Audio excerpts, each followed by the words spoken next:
Welcome to this video. My name is Amanda. I am a hand embroidery artist, and in this tutorial I wanted to walk you through how to dress a slate frame. These frames have been around for hundreds of years. Most people start out learning with an embroidery hoop because while these frames are effective, they do require a bit of time to set up. But I would argue that they are way more effective than embroidery hoops, so if you're a serious embroiderer or you're interested in learning a historical skill, then this tutorial is just for you.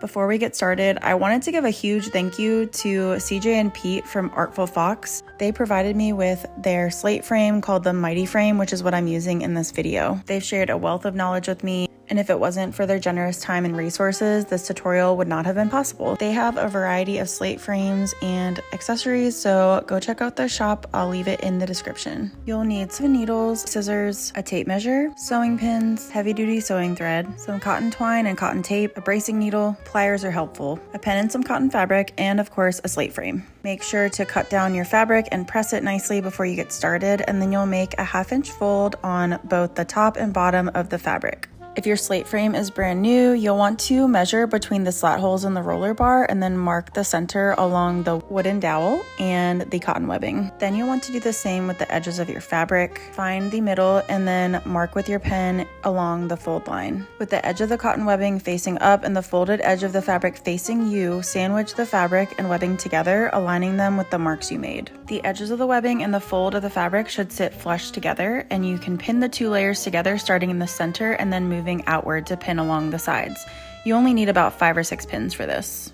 Repeat along the opposite side of the fabric to attach the other roller bar. When I first did this, I was a little confused about how and what I was securing, so I wanted to provide a close-up of how the fold of the fabric should look once it's pinned to the webbing. We'll be stitching through the fabric fold and the webbing only. Next, cut a long piece of heavy-duty sewing thread and tie a quilter's knot in the end. To hide the knot, make a stitch through the cotton webbing only to start, and then you'll make a series of stitches through both layers of the fabric to secure the knot, basically crossing over one another in a star pattern a few times before we get started.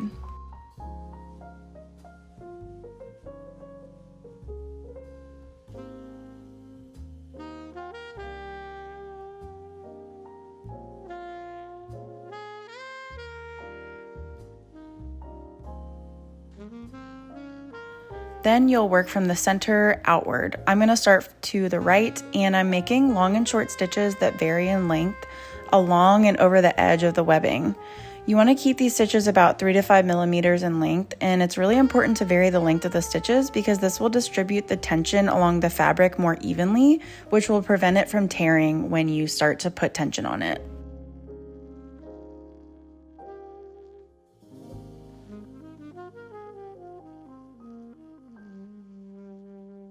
When you reach one end, make a few stitches going back towards the center. Once you're about an inch away from the edge, you can secure it and trim the thread.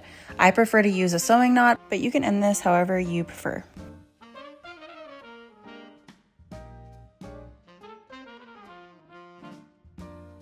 Then you'll repeat, starting at the center and working towards the left. Finally, you will secure the opposite end of the fabric to the other roller bar in the same fashion. And now both of the sides of fabric should be fully attached to the cotton webbing. The length of fabric I cut was rather long, so I'm going to roll one side of the fabric on the roller bar. Once you're happy with how much you've rolled it up, you will lay the bars so that the holes are facing one another. Then grab your stretcher bars and we will insert them into either side of the slate frame. Next, grab your pliers if you have some, and we'll place the cotter pins in the holes of the slats, making sure that they're even along each side. The fabric will stretch quite a bit, so give yourself some room and start at about 5 or 6 holes down from the top. You'll want to add a little bit of tension to the fabric, but don't worry about getting it super tight just yet. It's best to wait until the sides of the fabric are secured. Cut 2 pieces of cotton twill tape that are long enough to fit along the sides of the fabric between the top and bottom roller bars. You'll want to pin the tape so that about 1/3 of it is hanging off of the edge along each side.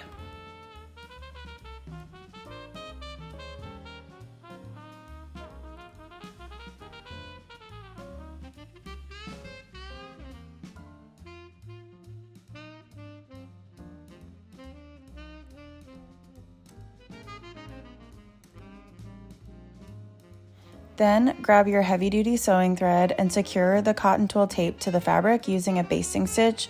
You may start to notice that the fabric starts to form kind of a tunnel shape, and that's totally normal. And as you can see, I'm not precious with these stitches. I'm kind of messy when it comes to hand sewing, but it does the job. I personally was really intimidated by slate frames, which is why it took me so long to try them out. But as you can see, everything is very basic. It's just very time intensive. I've grown to like this process a lot though, because it's very meditative, similar to how you get in the flow with embroidery. And like I said in the beginning, I think it's worth it because of how awesome the tension is in the end. Next, you'll grab the bracing needle and thread the cotton twine onto it. I prefer to keep the twine on the roll until I know how much length I'll need, so give yourself enough slack and we'll start lacing up the sides of the frame. Place the needle down through the overhanging edge of the cotton twill and then under and around the wooden slat. You can make these stitches about 1 inch or so apart from one another all the way down one side of the tape.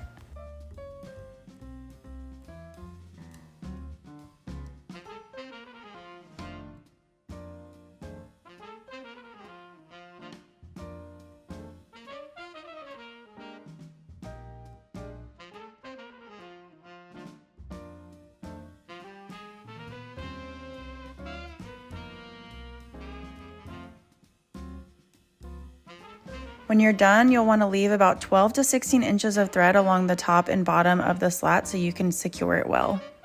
Secure the top of the twine by wrapping it around the corner of the frame and tuck the tail of the twine to secure it, but don't knot it. This will make it easier for you to be able to loosen it or tighten it later on. You can start at the top and tighten each loop and then secure the tail of thread along the bottom corner, but be sure not to over tighten the twine just yet until the opposite edge is secured.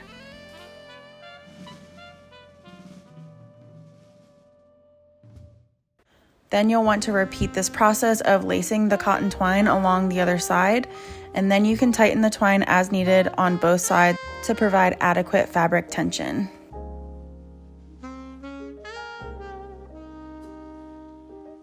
At this point, you'll want to add even more vertical tension to the frame, so you'll continue moving the pins farther out, alternating sides, and making sure the pins are even with each other.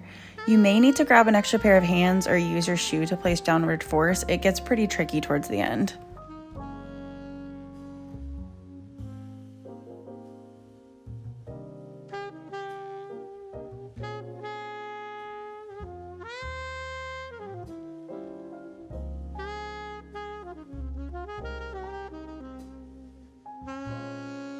You'll start to notice that the tension is improving, but you'll probably want to go back through and tighten the sides as well.